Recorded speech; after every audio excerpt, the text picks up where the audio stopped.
मित्रों नमस्कार। आप देख रहे हैं धर्मदर्श पत्रिका का यूट्यूब चैनल दस्तक मीडिया। मैं विनोद शुक्ल आपको सुना रहा हूं बाबा नीम करौरी की अद्भुत कथाएं।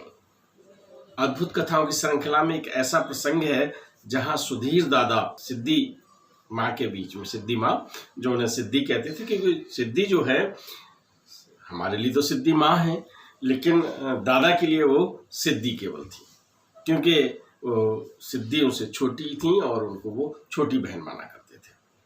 और कभी कभी वो सिद्धि दीदी कहते थे और कभी सिद्धि कहा करते थे। तो भक्तों के बीच में जो बातचीत हुआ करती थी, तो आज का प्रसंग सिद्धि माँ और सुधीर दादा के बीच का है। तो सिद्धि माँ दादा से कभी कहा करती थी, दादा ऐसा करो कि आप महाराज जी को इस संबंध में अपनी राय दीजिएगा, ऐसा कर लो कि ये काम ऐसा हो जाए तो बहुत बेहतर रहेगा। दर्शन किए दादा ने और दीदी के पास कभी बैठे तो दीदी ने ये बात की। सिद्धि जानती थी कि दादा महाराज जी के बहुत निकट है, और सिद्धि माँ तो खुद ही एक कात्यायनी का रूप। लेकिन लीला में, मानव देह लीला में ये सब कुछ चलता है। और एक बार दादा महाराज जी के पास खड़े हैं और दादा से बाबा कुछ बात कर रहे हैं। फिर वहां से जब वो निकल के आए तो सिद्धि से बात हुई। सिद्धि ने कहा कि दादा किसी व्यवस्था को लेकर आप उन्हें ये राय दीजिएगा। तो आज दादा को गुस्सा आ गई। उन्होंने कहा, सिद्धि तुम समझती क्यों नहीं?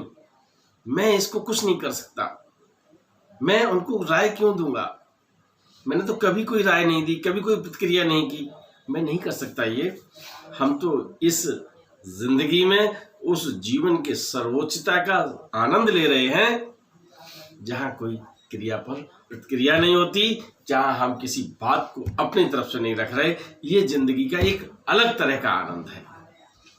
मैं तो पूरी तरह आत्मसमर्पित हूं। अगर मैं कहने लगूंगा, कुछ पूछने लगूंगा, तो मतलब खत्म हो जाएगा। और सिद्धि और दादा के बीच में जो बातचीत हुई है, उससे निश्चित रूप से मैं तो यही कहूंगा कि मां कात्यायनी की एक परीक्षा हनुमान बाबा के बिल्कुल निर्देश रहा होगा। तो आप ये समझिए कि दादा जो आत्मसमर्पित थे, जो किसी बात पर अपनी प्रतिक्रिया व्यक्त ऐसी नहीं करते थे, या कोई काम ऐसा नहीं बताते थे, या ऐसी बात नहीं करते थे जिससे कि उनका प्रश्न हो जाए बाबा से। बाबा तो आप जानते हो कि जो कहते थे दादा वो करते थे। और उसमें एक नियम भी उन्होंने बना रखा था कि पहला आदेश दिया, अगर पहला आदेश पूर्ण करने चल दिए, उससे पहले वो आदेश पूर्ण नहीं हो पाया, उससे पहले कोई आदेश दे दिया तो पहले वाला कैंसिल, दूसरा वाला चालू। मैंने कई कथाओं में बताया आपको। तो दादा कहते हैं कि मैं अपने जीवन का ये सर्वोच्च आनंद ले रहा हूं।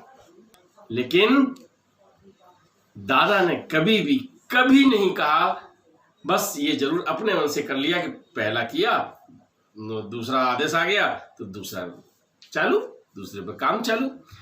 क्योंकि जब किसी के लिए ऐसा प्यार हो, अनुराग हो, आत्मसमर्पण हो, तो समर्पित व्यक्ति के लिए प्रश्न नहीं रह जाते। और प्रश्न करते हैं तो वो समर्पित नहीं है। हालांकि बातचीत अलग हो सकती है, बिंदुओं पर बातें हो सकती हैं, लेकिन अगर कोई बात ऐसी है जहां प्रति प्रश्न आपने कर दिया तो समर्पण का मामला खत्म हो जाएगा। दादा और बाबा के बीच आत्म समर्पित होने का ये एकमात्र ऐसा उदाहरण था। जीवन काल में कभी दादा ने बाबा से प्रश्न नहीं किया कि ऐसा क्यों। चर्चा के दौरान हो सकता था, लेकिन फिर तो सुधीर दादा नहीं होते ना, आज हम उन्हें याद नहीं कर रहे होते। तो निश्चित रूप से जो बहन और भाई का प्यार और उनकी एक परीक्षा थी ये, और उस परीक्षा में वो जीवन का सर्वोच्च आनंद ले रहे थे। मित्रों, जब कभी भी आपके साथ भी कहीं ऐसा हो, किसी भी परिस्थिति में, तो आप आनंद लेना चाहते हैं तो जरूर मिलेगा। आप सुखी रहें, इन्हीं शुभकामनाओं के साथ लाभ। वीडियो पसंद आए तो लाइक कीजिए, शेयर कीजिए, सब्सक्राइब बटन पर क्लिक करके चैनल को सब्सक्राइब करें और बेल आइकन दबाना बिल्कुल ना भूलें ताकि हमारे अपडेट वीडियो आपको मिलते रहें।